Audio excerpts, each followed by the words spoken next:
Buenos dias, good morning. Last day, day 3 of EU Industry Days. Thank you very much to all of you who've been with us over the past 2 days. But allow me to say thank you to those of you who are in the audience sitting with us at 9 o'clock in the morning. Thank you, that's commitment with European Union industry. And probably thanking you as well.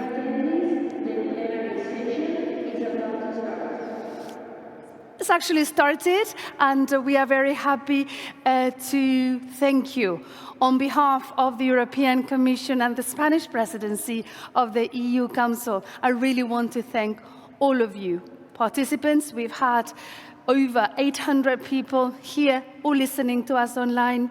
Thank you for being there.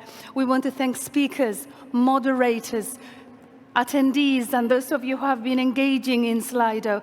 Thank you for being part of EU Industry Days. And thanks to this huge international organization team who's worked really hard to make your stay in Malaga productive and pleasant.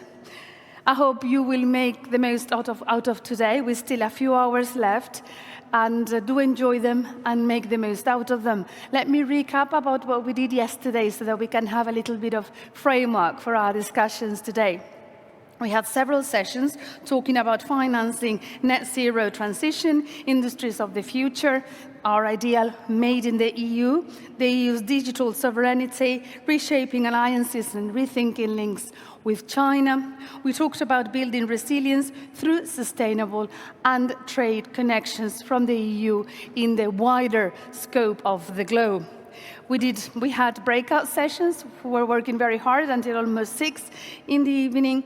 And today we also have plenary sessions all day with a coffee break at 10:20, and we will be finishing at 12:35, have a light lunch and call it a day. So we start this session focused on young entrepreneurship, our present and our future. As you know, last year, 2022, was the European Year of Youth. And last year's edition of the EU Industry Days shed some light on the aspiration and needs of our young start-uppers, activists, employees, and citizens. So this year, to keep this legacy alive, to keep listening to them and working with them, we have invited young entrepreneurs to come and join us and discuss their journeys, what they've done, to explain what they've been doing in the early years of their entrepreneurship, and to talk about the impact on the EU's innovation landscape. And to do that, this session will be moderated by our Director General for the Internal Market, Industry, Entrepreneurship and SMEs of the European Commission, Kerstin Jorna. Welcome with us on stage. Thank you very much. And she will be talking about, let's give her a round of applause, please. Thank you. She will be talking to these young entrepreneurs and introducing them properly. Juan, Angela, Vladan, Ruslana, and Felipe. Bienvenidos. Welcome. Thank you very much. The floor is yours, Kirsty.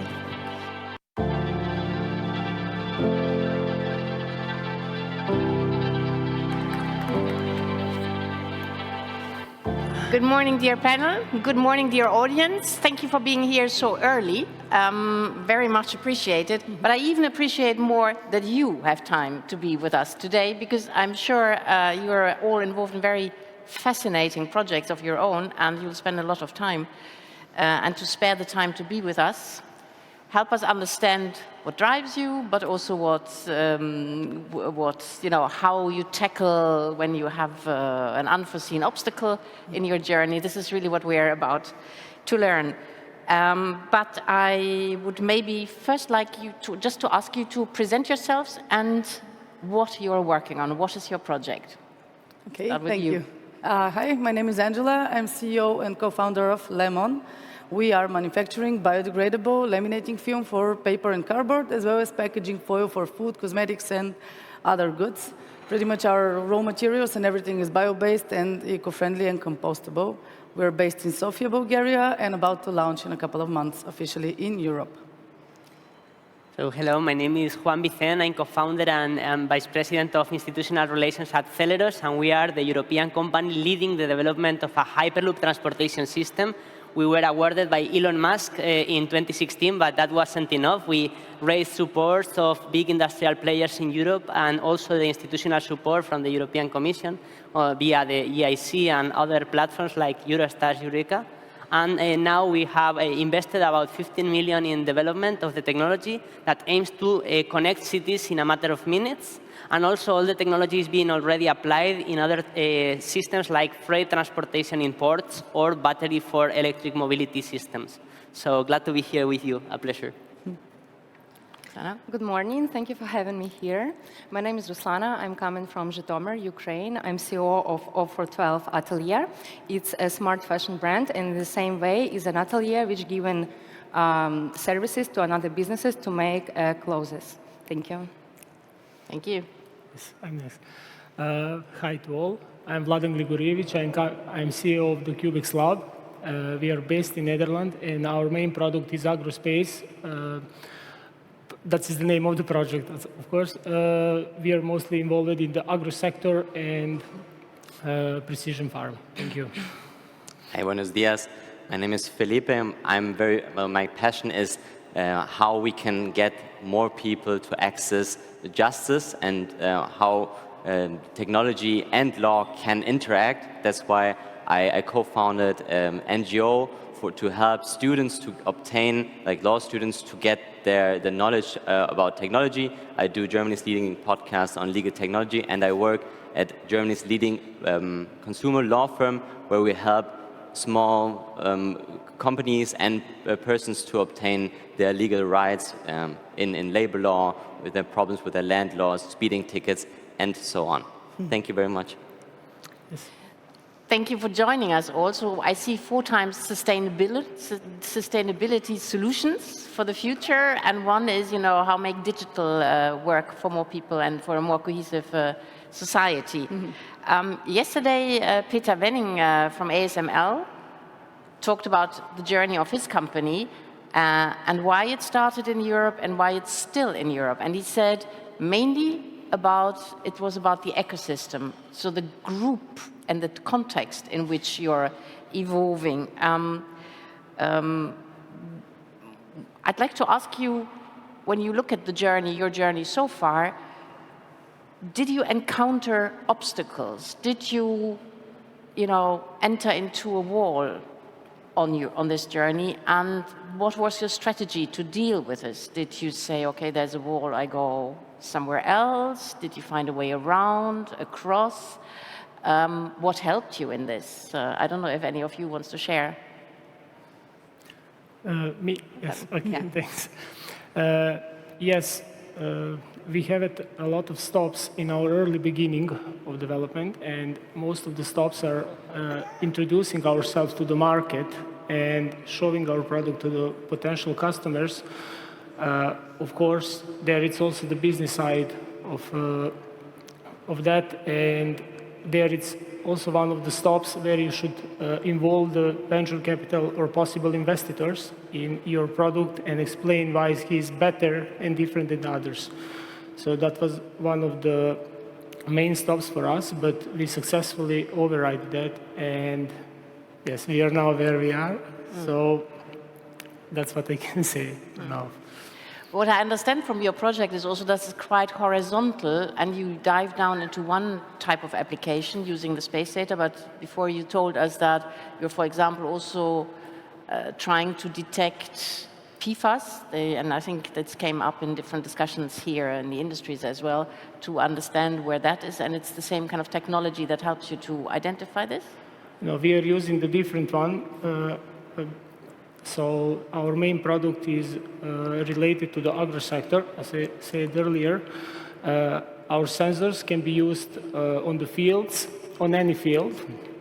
They can collect the data, and via our platform you can see the prediction model based on collected data, historical data, and of course there it's using the satellite that you can see and crop your land on the platform itself. But it's different than the PFAS that it's used for another project. So this is our main one, and for the PFAS, that is involved in we are involved in one of the Europe Horizon calls to save the ocean, of course, and there will be developed those devices from the partners and consortiums involved. Yes, thanks. I'd like to ask Juan, because you are on a very emblematic idea and project which other people actually tried before. What drives you to still go on this? Yeah, so basically the main challenge we are trying to solve is the efficient intercity transportation. As you know, Europe has been growing in transportation with a system that it's, in terms of railway, that each country use their own railway system. They build different infrastructure, and now there is a huge problem of interconnection. No? So even if the trains now, we are evolving with a lot of new systems like ERTMS, that is for a European initiative for signaling and having the same cooperation, there is still this gap of inter-country transportation that is mainly solved up to now with aviation. So basically, we are providing a solution that has 5 to 10 times less energy than an airplane, and then on the other side is zero emissions, and also resistance to adverse weather conditions. That is the main source of delays of the airplanes. So after framing the main challenge we faced was really that usually how we grow startups is like there are different startups emerging in different parts of the world, and we start fighting together. No? So one of the things we discovered, and especially in Europe, that we had also competitors in Europe, was that it was much wiser to cooperate between us, create agreements, and that was how we achieved that the European Commission then considered us an industry and not only as a startup, individual startup. And this led, for example, for the inclusion of Hyperloop in the smart mobility strategy of the European Commission. Now there is a regulation, an impact assessment on regulation ongoing, and even is going to be considered in the trans-European network plans. No? So in our case, we discovered that in the end, we needed to end up this kind of war between competitors and rather see the compatibility, and in the end, creating a part of a cake that is going to be shared by many different players if successful. But success depends on collaboration. That's the main thing we have. This is very much what Peter Wenning said yesterday as well. I'm intrigued that you say, great news, we get regulation. You see that as an enabler for your... That's a total enabler, and it's even an advantage to other countries that are far behind in terms of regulation. So I think Europe is very good at regulating, and we should be using that also as an advantage. Yeah. We don't hear that very often, I have to say, that our regulation is seen very... Anyone else who wants to share? Oksana, maybe? A wall you encountered, or not? Actually, I just want to say why I call my brand the smart fashion brand and how I get to start my business. I've been into fashion for 10 years. I worked a lot for European and Asian market, for different level of brands, for big companies, small companies, and etc., like Taobao. And I realized that fashion is going too fast. Actually, it's where I used to work as a model, but in my heart, I was feeling a bit different about the fashion and my point of view, that we all have a bit to slow down, you know, and fashion is going too much by trends, by seasons, and we have a lot of waste, and etc. And when I was coming back to Ukraine from my contracts, I was given some suggestions to my friends, like young designers, and in the end I realized that if I want to spread my mentality, I have to do something by my own. So I decided to start my fashion brand. Why I call it smart? Because I use elegant style, but it's still outstanding and fashionable, and is the pieces that you can keep in your wardrobe for ages, you know, until you break it, of course, you know. So it doesn't belong to the trend waves, you know. You can wear it today, and it will be actual in 5 and 10 years. Also, I'm only working with the stock materials. Like, for example, the jacket I'm wearing now, it's the Prada was using for their collection, the pieces of materials left. So I'm finding the solution how to give a new life to them. And the third one is I don't produce a big quantity, but about quality. So when I'm going to some exhibitions in Europe, especially now with war, I'm all the time here. So I only does for some exhibitions, and the other I work with pre-orders, so I don't have the waste. Actually, that's it. And now I'm focusing also on doing the atelier side more powerful and to give clothes, to produce clothes for another businesses, like small businesses. And it's how I want to commit like work between Ukraine and Europe, because it's not a news that in Ukraine the level of life and salaries is a bit lower, you know, and factories in Milan and Paris, as I know from my experience, like some customers, like small business, they have to wait for their order too long. And in Ukraine now, people need jobs, so I'm focusing now on increase my production and also do this second line that will give the opportunity and will work for both sides very nice. So that's why I'm here today, and thank you for your attention. Well, Roxana, I have to say from the bottom of my heart, I think Ukraine is already in Europe. So, and that's how we see, how we look about. Thank you. Want to Yeah, indeed. We're just waiting for that moment, you know, the official one. Okay, Angela, I mean, you're picking up a fight with really big industries with your innovation. How did that go? And did that pose a problem also? I mean, did you sometimes feel a bit helpless? Seen that? Indeed. Yeah, well, she's a good example of how a need leads to a market solution. So it was the same thing with me. I've been working in the print industry for quite a while, so I've seen how much plastic is being generated from this industry that I am working in. So it was a no-go for me to continue doing that. At some point, yeah, being an environmental enthusiast and everything just led me to the need to do something about it. Yes, it's a big fight. I'm not sure why the big mastodons aren't actually tackling such solution.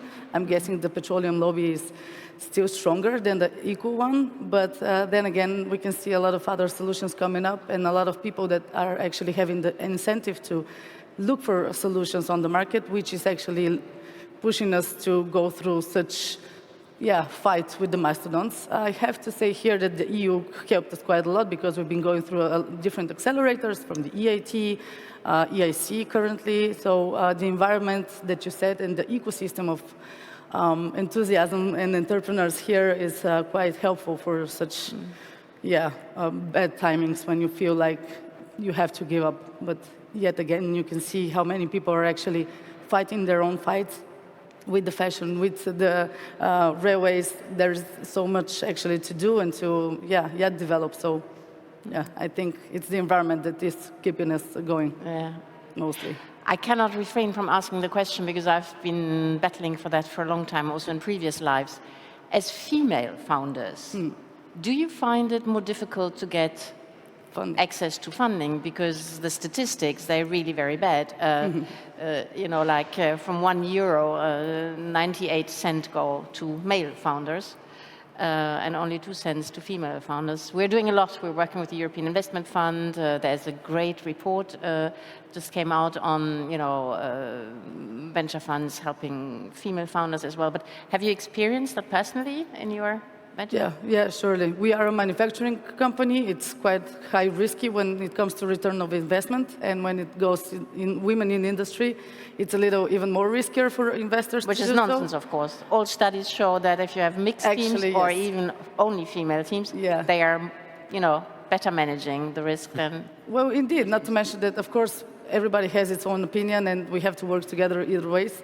But it was harder 5 years ago, and I can see now that things are changing because it has the potential of growth, not to mention that Europe is speaking about bringing back the industry in the continent, so things are changing, but it was hard in the very beginning.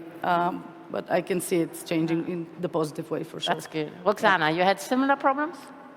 Actually, not that much, maybe because I never think about, you know, I don't keep it in my head. That's better. So, you know, I'm coming and I feel like I have no gender and I do what I have to do and that's it, you know.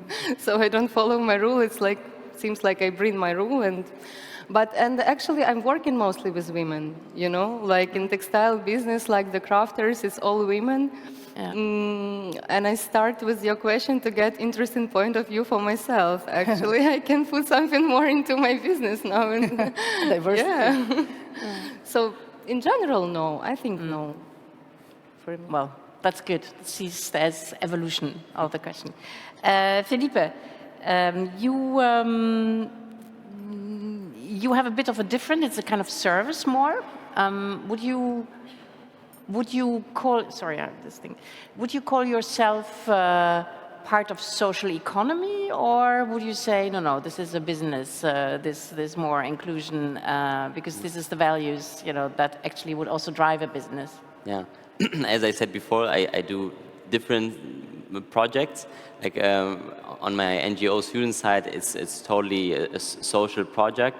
On the work I do at like a Reitmann, for example, it's a total it's a capitalistic company, but with social good. And I think it's very tough to really help a lot of people like on a big scale without having this capitalistic approach. So I wouldn't say we're like on social side, but we help.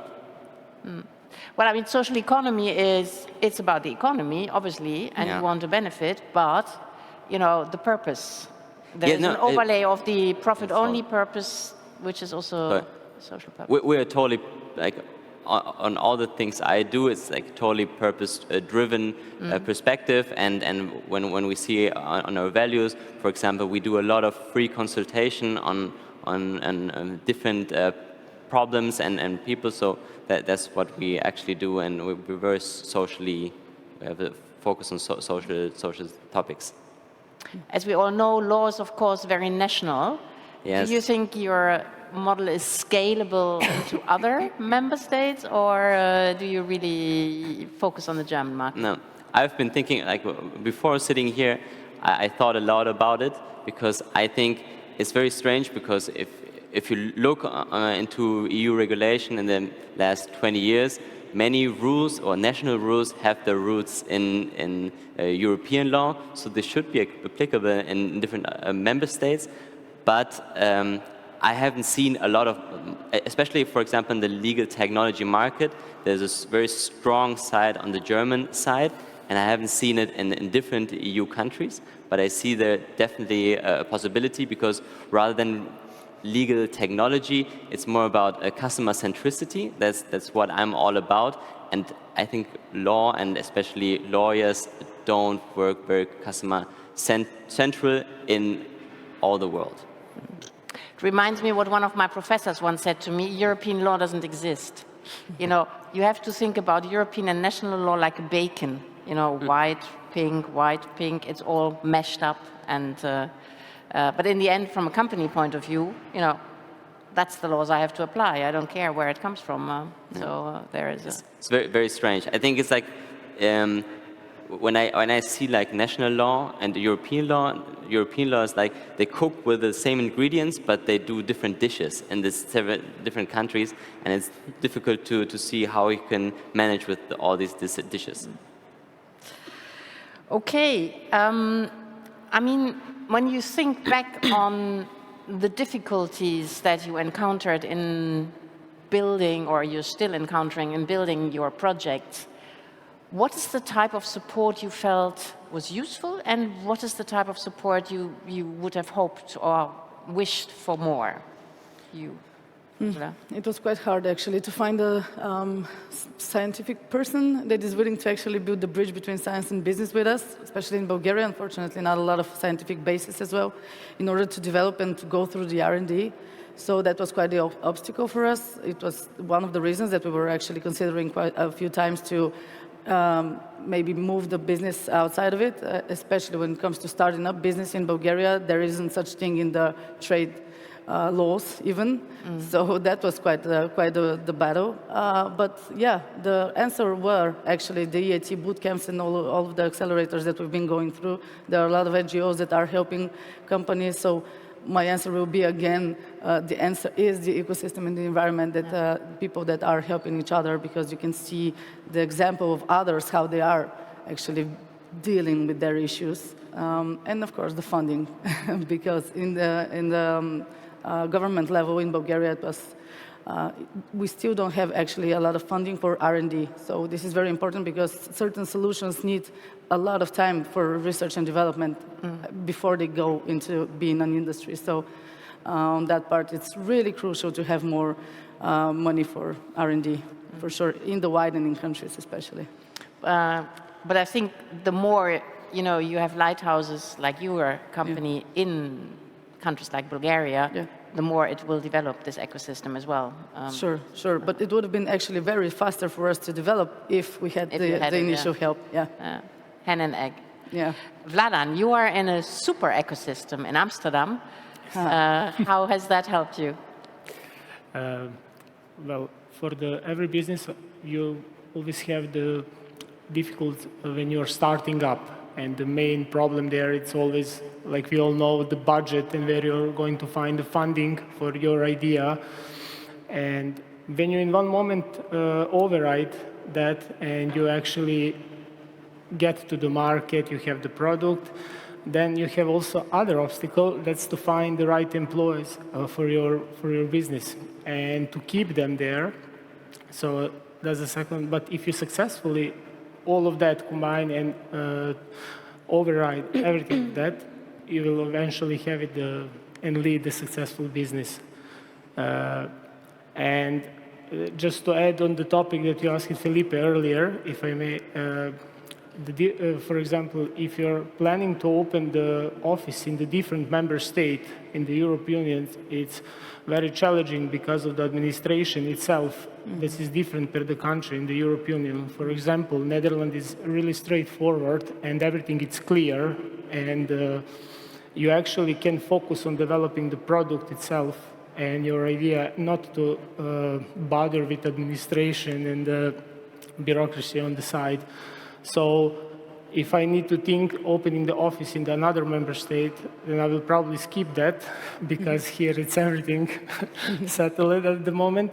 But yes, ideal will be that everybody has like the same rules adopting in every member state. That will be one of the best choices that they can make. So, yeah, and being in such an ecosystem, it has more competition, of course, and more pressure on people that are coming actually from the Netherlands. At least that's what I see. Yeah. Because it's like you have to be the best. Felipe and Juan, you have a comment on this?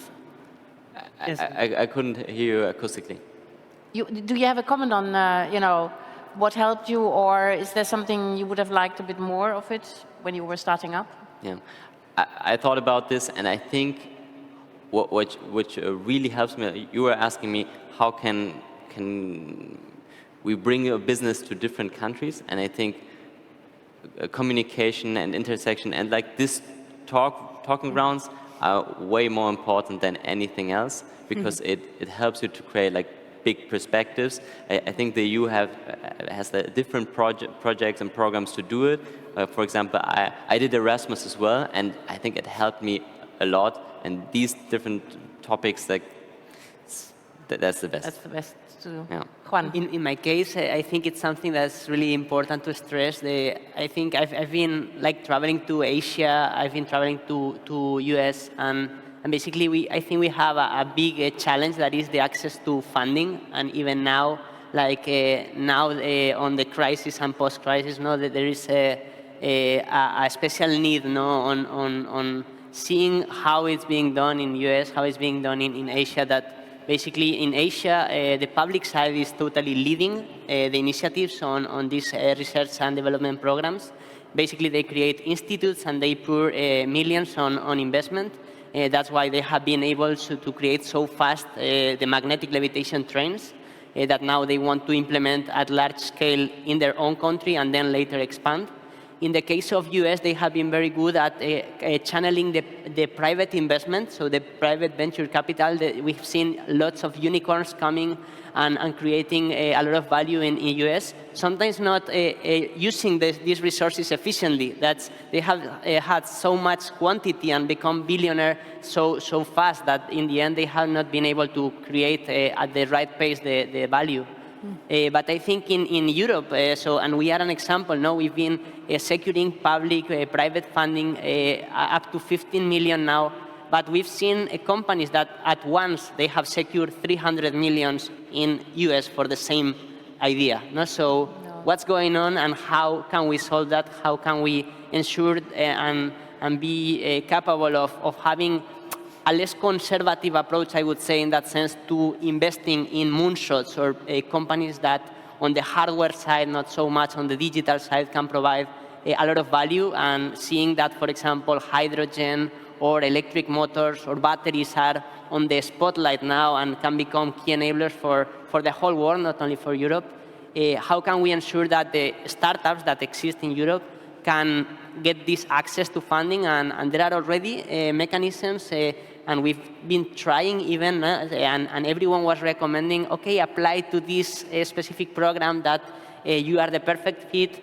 We found a lot of struggles, and in the end, the qualification from the jury, for example, is like it's an independent jury, so it makes it difficult that moonshots in the end achieve the necessary funding. No? So I think it's something to take into account, and we are finding ways and even transforming us or even going to other places. That's in our plans, because we cannot have, like, in the end, the capability to grow as fast as we want. No? So that's something that Europe has to take into account when dealing also with this investment venture capital side.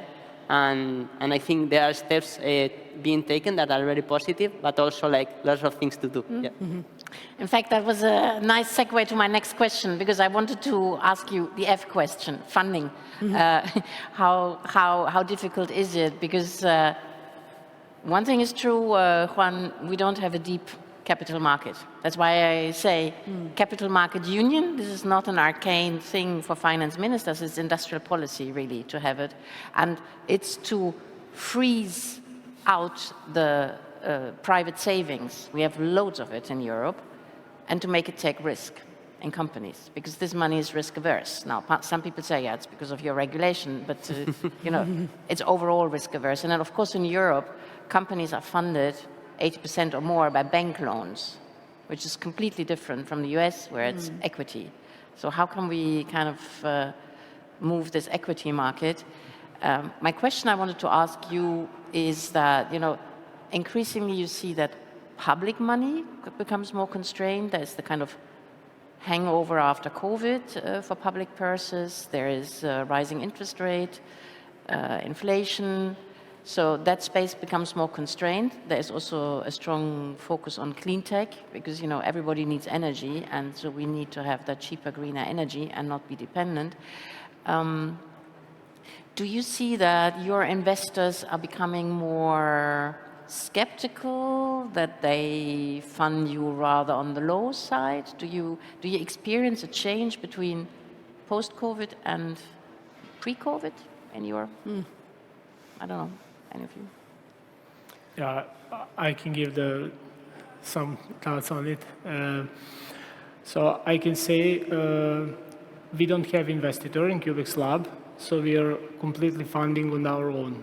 And our story on the back, how we started, is that actually because we are unable to find investor or business angel in the early beginning, so we basically took the consumer credit and invested in our business that is eventually growth. And that is one of the difficulties on the beginning, as we already mentioned. But now, as we are doing pretty good in last years, so we overwhelmed the COVID, and now it's a bit skeptical on my side to decide how I'm going to proceed with it and what will be the smart next step. Because yes, the earnings are actually our budget, and we are also investing in our products from it. So it's Now it's tough time, Okay. if you ask me. Okay. Yeah, I would say like more or less like in our case, we were able to raise a funding round, 7 million in the COVID. So it was like quite a tough challenge on that side. But on the other side, we saw like the companies were willing to invest on sustainable technologies. No? So it's not a matter like, so they completely understand the challenge, but there are some barriers. No? We don't know exactly why that. There are much more incentives for the digital than for the hardware we see, no? And in that sense, so then there is a gap, no, in that kind of ideas that have more hardware-based. But yeah, so definitely now, for example, we like the investment has gone like from looking for unicorns to looking for camels, no? So companies that are able to show traction.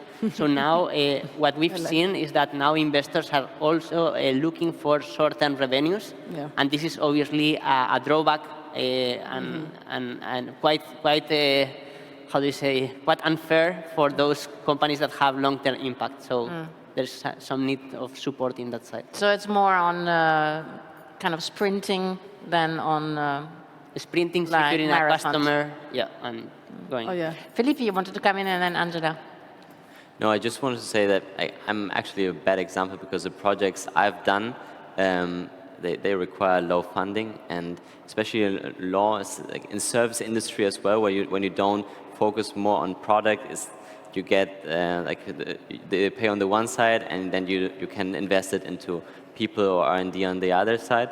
But I can imagine that it's very tough on your side, and I think public money is very important, especially for kickstarting projects, because in the beginning, I don't know, you have so many expenses, and you need the public money.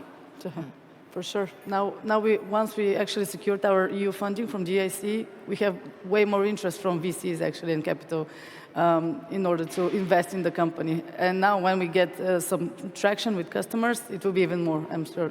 So, of course, it is very hard in the very beginning, especially when it comes to hardware.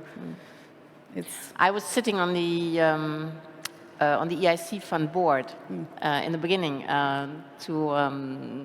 and where we were really trying to have find a policy how we can be an anchor investor with the EIC, because it means also there's a certain due diligence and and how that would then attract and leverage private money to come in. I'd like to ask a question about your cap tables. You know, would you take any money, or do you feel that now people are coming in who just want to take your idea and run with it, or what's your strategy? I mean, do you agree to take in future customers, or do you have a strategy about cap tables? Oh, well, everybody should have. I mean, let's settle down on that one. Yeah, well, we do, of course. We want to get more traction with the customers and then start to expand.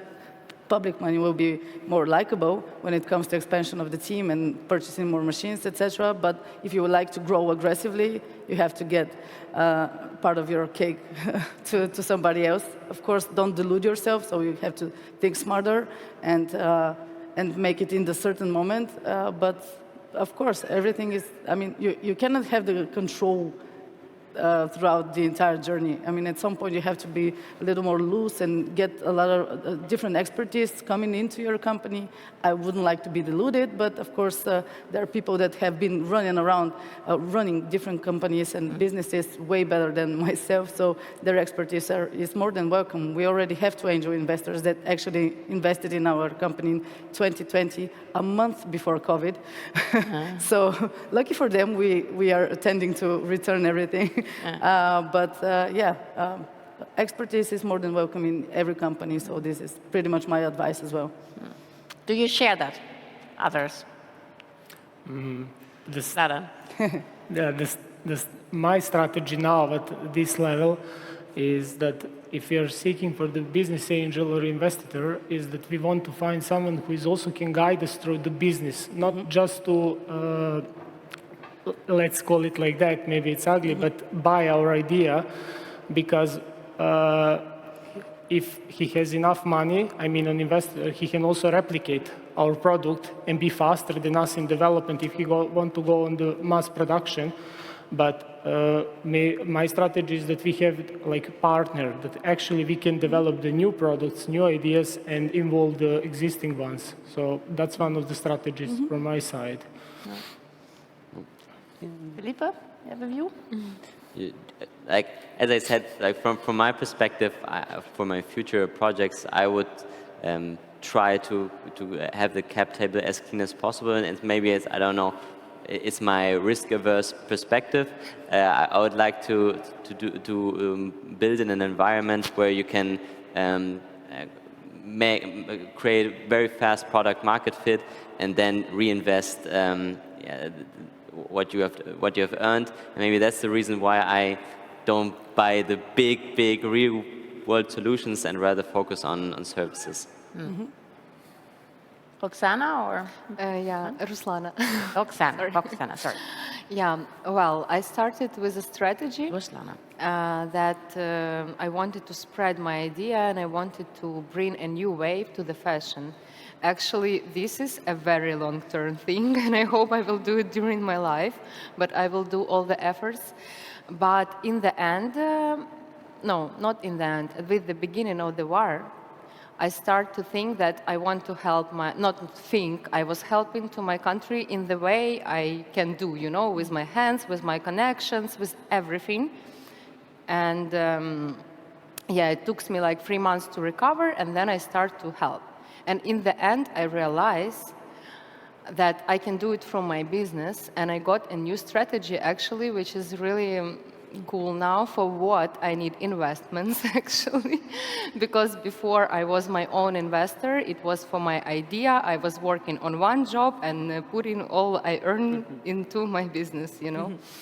Now my strategy actually is about increase my production, and I want to give more working places, and I'm knowing a lot of talented crafters, you know, in my hometown. Actually, the name of my brand is a postcode of my hometown, which I'm proud. And now it's really useful, you know. It's like all in good combination became. And yeah, and it's about connections that Ukraine is going to Europe. It's about friendship, you know, between countries in a working way.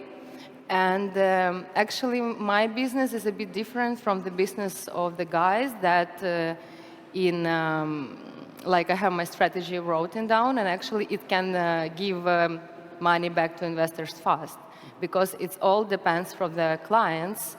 And now I'm just on the communications with some small businesses. Like I'm doing one project now in Ukraine. Luckily, people now rise up more. The people start to leave more, you know, and we start to because at the beginning of the war, all the businesses was like all the people went out. It's not about me, it's about all the country. It was like, it was mental problem I had for 3 months, you know, and it's truly like that. But now we understood that we're all brave. I don't know, it's in our blood, and no one wants to give up. And I got a project. I was really happy that in Kyiv, one friend of my friend, how it worked for me now, gonna open a restaurant. And they need, it will be in specific style, and they need clothes for staff to be designed, you know. And it's very cool because it's also belong to history. It's what I love, you know. And now I'm trying to get these customers from Europe, you know, everywhere I travel. And actually, my strategy is just to, okay, maybe it's very loud to say, but it's friendship between nations, you know. And yeah, just how we can be not just friends, but just with business and deals. Like in fact, you are in a very, very special situation, obviously, at the moment. But what we are trying to do is to develop value chains between the single market and the candidate countries. And, you know, not the same in, I mean, Fashion, in your case, would be, Ukraine and the single market. Raw materials, maybe for another country and the single market. And to actually bring together actors, producers, suppliers, the value, the whole value chain, off-takers, clients, on this link, on this value chain that will link the different partners and have them work together in a single market, actually. That's a bit the idea to start integrating, between people. Maybe not between rules and all of this, but between people. Yeah, exactly. You wanted to come? Yeah, regarding the cap table, I think so. In our case, we are counting with listed companies in the board. So basically, investors that are traded companies in Europe.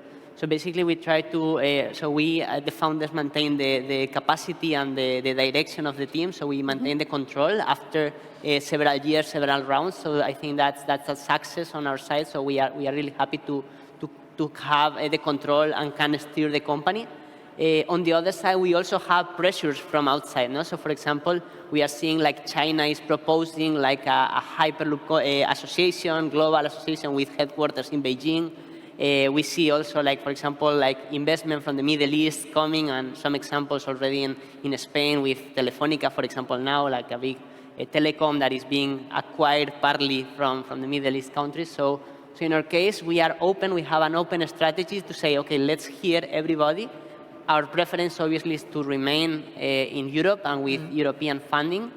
But on the other side, we must not forget that in the end, so we want the project to evolve and to be implemented. No? And for this, some of our strategies also are having on the cap table also people that can commercialize the technology in the end term. No? And that on the one side, we see on a consolidation of the industry. On the one side, I think that's a strategy that could be quite bright from Europe, no? To see, okay, there are different leaders of Hyperloop in Europe. Let's try to join them and create a big a corporation. And on the other side, the other option, like it's, okay, so a client from the Middle East wants a route, and they are willing to pay, so they are going to, in the end, locate the production there. We are not going to, like, if they are putting the money, it's very likely that they will require the control of the company. So that's something we must take into account, Yeah, at the end of the day, you're thinking about the development of the company, not only of yourself. So at some point you have to. Linked to the funding is, of course, the value of IP, intellectual property rights. Do you have a specific strategy on that, or how do you deal with that aspect? Angela? Well, we do. We are already ongoing in IP protection worldwide to the manufacturing method of our foil, because it has lower power consumption, and we are implementing the glue layer in the foil. I will not go into super details, but it is special. And surely when it comes to expanding throughout different continents, we're considering licensing the innovation, because we would like to be able to show this solution to the different continents, and it doesn't make any sense for us to manufacture something in Bulgaria and then send it to China or something like this, because again, the carbon footprint will be huge. But we would like to expand, and we see market potential in pretty much everywhere. We have potential customers in the United States. So this is our, we would like to mirror our factory that we are currently building in Bulgaria at some point in Southeast Asia and in the United States. But until that time comes, we are more than happy to license and to be able to have this solution, because plastic is not stopping anywhere when it comes to lamination and packaging. And when it comes to lamination, it's super special to underline that we are losing the paper as a resource, and we're making more and more plastic pollution once we laminate. So it is we are super eager to start fixing that issue that comes from both industries. So, yeah. And your portfolio is patents and trademarks, or? Manufacturing, selling B2B, and licensing in different continents. We have yet more products to develop and to add to our portfolio. We are already ongoing the development of 2 other products, but first focus on getting the European market, and then we will start focusing on the other tasks that we have aligned. Because there are different business models. One is, as you say, I get the exclusive rights and then I roll out with whoever to scale it fast. Others use their rights to make sure that only they can produce and they actually deliver the product at scale. Yeah, well, we are impact-driven, so at the end of the day, we would like to, of course, align the European market to sell here, and after that, we'll consider how we can fix the issue, more or less. Any other or similar strategies on your part? I can add also that in the early beginning, when you're starting the business, you should also think about protecting your brand itself and the product that you have, that you will make eventually. And you should think wide a bit, maybe to register all the trade names that you think that you will use it in the future, and also register the patent if, of course, apply for registration for the patent if it's possible, and do all of those steps before actually go public and put your product visible. Ruslana? You don't have, not yet. Not yet. Design, for example. Well, so in our case, we must say like IP plays a key role, because in the end we are developing technologies that have not been done before. So we have patented, at the moment we have about 7 patents with international recognition. And they are things that we have realized by testing in our laboratories that have unique facilities here. And we have discovered things that no one had discovered before. So that's something that we need to protect. But on the other side, this is a difficult match with the ability to raise a market fast. No? So you have to decide, do you want to become a research center and start patenting everything you have and wasting also, like not wasting, but like investing money on patenting? Or do you rather like try to get technologies that are already existing, integrate them, and then start testing? No?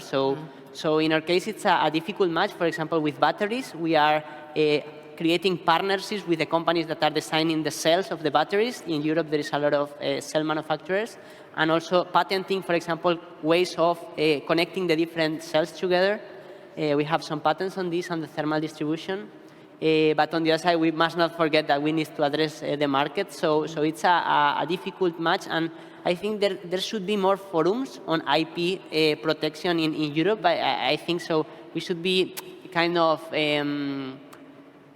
there are help desks to understand the IP in different countries, but I think like as a European IP center where you can like go with your strategy and then in the end draft a European IP strategy on a specific sector.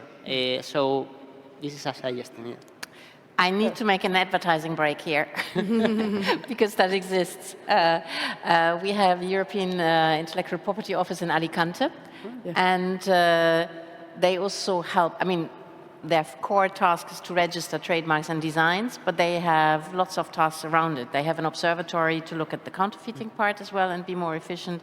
They have an SME program to help actually companies like yours get their rights registered for free, including also at other intellectual property offices. And they have advisory services where they can help you to talk about strategy. That's my first advertising break. The second is about the unitary patent. It took us 40 years to actually discuss a single patent for the single market. And, well, I spare you the detail, but the result, it came on stream in June.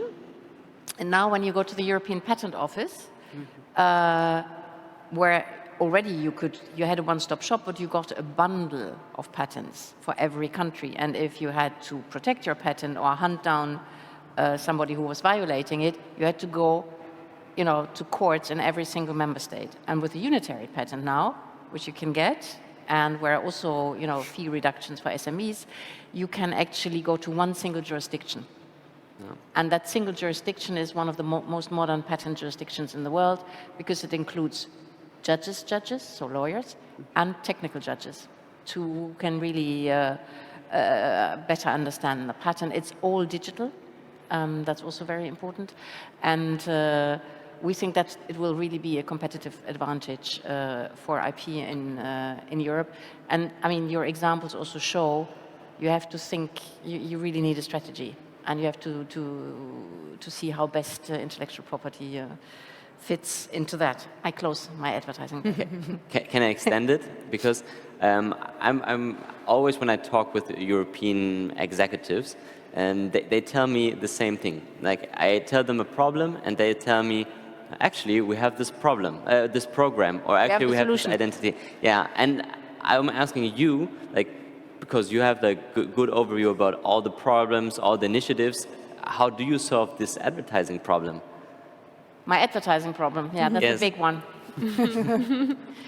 That's a problem we have in the European institutions. We rely a lot on the member states to actually do the advertising. And they do it in the following way. If it's a great thing, it was them.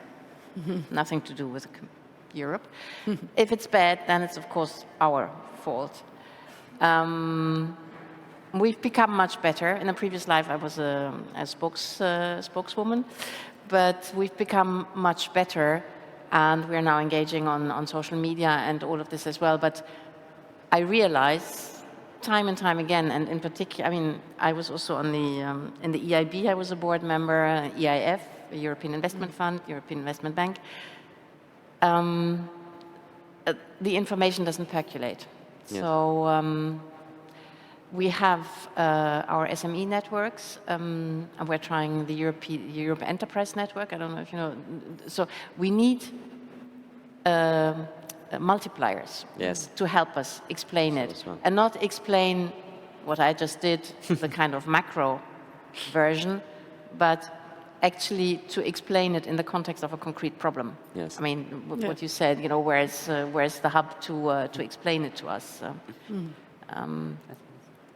But you know, we're evolving. Let's put it that way. I mean, we put a lot of energy, 40 years, into getting this unitary patent, generations of officials. But it's true. We have to. And we can be ambassadors. Yeah, absolutely. Okay. And I think occasions like this, they're also very useful, because you break it down to the concrete thing. Yes. Which brings me to the point. Are there any questions from the audience you would like to ask our panel? Too early. Thought the same. I don't know if we have any on Slido. In which case, I'd like to ask you, I mean, you are full of passion, full of drive, you seem to be really getting on very well. Is there anything that worries you around your project or in the bigger context? I'm not going to ask if you don't sleep at night, but something you know you would say,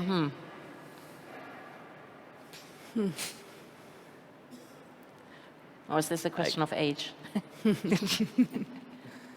It's a very, very big question. Normally, what I worry about is more about instability, but I get that's like it's tough to say because I'm maybe from the most stable member state. But from this perspective, instability in democracies is for me a tough topic. And then changing demographics for companies that like look into the future is also a big problem. These two with funding environments, 3 might be the biggest ones. Lara? Yes. I was just thinking what I can add on it, but I think that only that can make me maybe unstable. It's making decisions on my own science. Yes, I'm leading the Cubics through all of this, and I need to do the very smart steps in between. That's why I also rely on the institutions itself that I'm surrounded in the Netherlands. So I believe in that everything will be good on the end. So that's how I'm now going, and that's something of my fears. Lana, I mean, you've already said a couple of things that worry you, and of course, understandably. Well, as I got the question, like, as I correct got you, that the problems I have to deal with, is it question of that? Well, I mean, if something around your project or in the bigger context, you would say really worries you. Apart from the situation of your country, obviously. Yeah, well, I didn't have much because I just started like a year before war started. So actually my problem, what impact me, is impact my country, you know. So I got, well, I just start to sell offline on 15th of February, you know. It's 9 days before war started.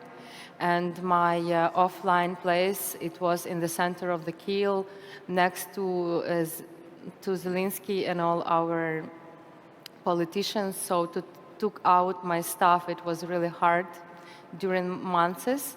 But it was kind of the same time on the same line when I was recovering, because truly war impacted me a lot, because I was in Kiev and I decided to went out and I went up to Bucha side. So that's actually the problem. But you know, it maybe again sounds too loud, but in the end I was trying my best to come back to my country, because I was scary. It was 3 times I couldn't sit in my bus, you know. Like I had my bus from Krakow and I just taken my stuff, and I was need to go from Bratislava. I was taking my stuff, and no, I'm scared. No, 3 times. The 3rd time I got back. It's true, like, because you are recovering, you know, and I was in general, I came back after 8 months. You know, I start to recover my business after 3 months. I start to work it online. I found the people in like 2 more girls who were helping me, the young and like passionate, because for that moment, you know, when war started, you cannot, like, I'm very fair with Spain, you know. I that's what I pay to the people with whom I work. It's actually higher the salaries that we have normal in my hometown, because for me it's important, you know, and so I do just like that. But at the beginning, when I recovered, it was hard for me also. And yeah, and it's hard to talk, honestly, you know. I thought I already can talk like this, but it's not, because anyway, it's somewhere in the body. But in the end, yeah, I got back to Ukraine. I started to do renovation. I started to bring new machines, you know. I started to invest my last, and I said, like, no, I have to do it. And I want, you know, yeah, of course, it's about all the nations, but for me, and it's also about fashion industry, for me, very important for now, especially for now, to have a production in Ukraine. Because a lot of brands, you know, without saying names, I don't blame, but like this is brand from, like, let's say France, and they have production somewhere else. For me, for now, and it was important at the beginning, you know, because I had my own place. It was ex-apartment where I grow. It's in the center of the city. So by earning, I was doing renovation and building step by step, you know, by myself there, sometimes by my hands there. But for now, I just really do a bit spot, because I know it's important for the economy, you know. It's about taxes, and actually, taxes is very important, you know. Like, it's a big fight for Ukraine inside, and I wish that we come on the stage of total legally, you know, of total pureness legally, because, and for this point, we have to be in the European Union. And I think because sometimes people try to balance in some other way to get earn more or something like that. We get in the, I don't want to call it situation, but in war like that, because if you have something weak, there always the way to put on this week, you understand? So yeah, in general, my problem is it's not a problem, it's Russian invasion of Ukraine. Yeah, and I'm into it. The glass is half full, from what Yeah. you say. Very encouraging. Yeah, but I hope it's gonna finish soon. And Yeah. yeah, For sure. thank you. Juan, and maybe you can also answer the question. Yeah, There's so, one above in your my head. in my case, I think one of the big challenges, I think, is if we are going to be able to get on time on things. So basically, I see climate change with such devastating consequences, and we see that the time that needs solutions to get on the market on time need a huge boost. But on the other side, I see bureaucracy, I see a lot of challenges in accessing the needed funding and the supports. So I think, and also answering the question, how can we support more moonshots in an efficient way? I think on the one side, there are the processes that are established where startups can apply to those processes. For that, they need to really understand a lot the processes. It's a process that takes time. I think I would suggest on the other side, there should be also an active part of the Commission that kind of hunts for and detects early potential, so they can directly go to startups that they see, okay, this is a startup that fits because we've seen it, we've seen the progress, and even if they have not applied to this process, maybe even they have fear of applying because of the past experiences of the hurdles they have encountered. Let's try to work with these high potential companies and let's go for it. So I understand it's difficult because usually we need to think on a massive scale of startups in Europe. But on the other side, we need to be able also to understand the high potential or high impact ones and be able to treat them also on a case-by-case basis because they have very different needs. No? In our case, for example, it's more a matter of institutional relations. Even we need to talk to the Ministry of Transport in China, the Ministry of Transport in... So it's different than, for example, a startup that is go more to customer, to direct customer, and they need to sell. So depending on the type of startup, I think there should be a classification also on that side. And especially for the moonshots, to have a specific program that can, like, more or less like tailor the needs to the different startups, because yeah, we are very like a Frankenstein, no, of a startup. We are not the typical startup. Like after 6 years, raised 15 million, we don't have the product yet. We have some clients interested in our technologies, but we want to go for the 2030 commercialization of vehicles. So yeah, we are totally different than for example, textile that can, well, even production takes time, no? But maybe like you can produce clothes in a shorter time frame than these kind of technologies, no? So there are different needs, different solutions, yeah. In fact, we do have under the European Innovation Council, we have the Pathfinder, which is exactly to do that, and then the accelerator. And I understand, Angela, you were part of that.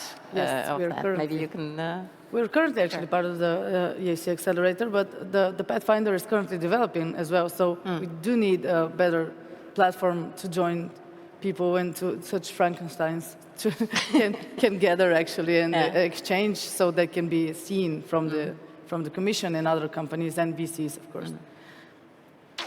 Okay, we are slowly coming to the end. There is one question which you can answer with yes or no, or maybe. Have you ever thought about quitting what you're doing? Yes, no? It's a no for me. No. It's a no, but I have great co-founders, and the core team is the best thing that kept me going, actually.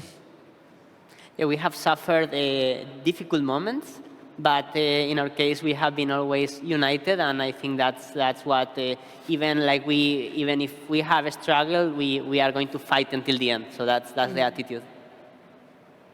Ruslana, in fact, you have already answered. No, no. Yeah. Ladan, have you ever thought about quitting? Just to be clear, we are speaking on the first green question. The second question. About quitting. No, it's big no, I can say. Felipe? Yes, sure. Yes, you say yes. Sometimes there are days where you want to quit, but then you keep going and you have the drive and the vision. For no one, yes, whoever asked the question. This takes me to my last question. I wanted to ask you to rank. I have 3 words: money, mentor, team. How would you rank money, mentor, team? How would you rank the importance, from your point of view, of these 3? 1, 2, 3. I will go with team, mentor, money. Exactly. Yeah. I mean, I've been living it this exact way. So it was the team that led us to the mentor, that led us to the funding, in a way. So for me, it's that. I think for me it's similar. We started with a team which we convinced them to work.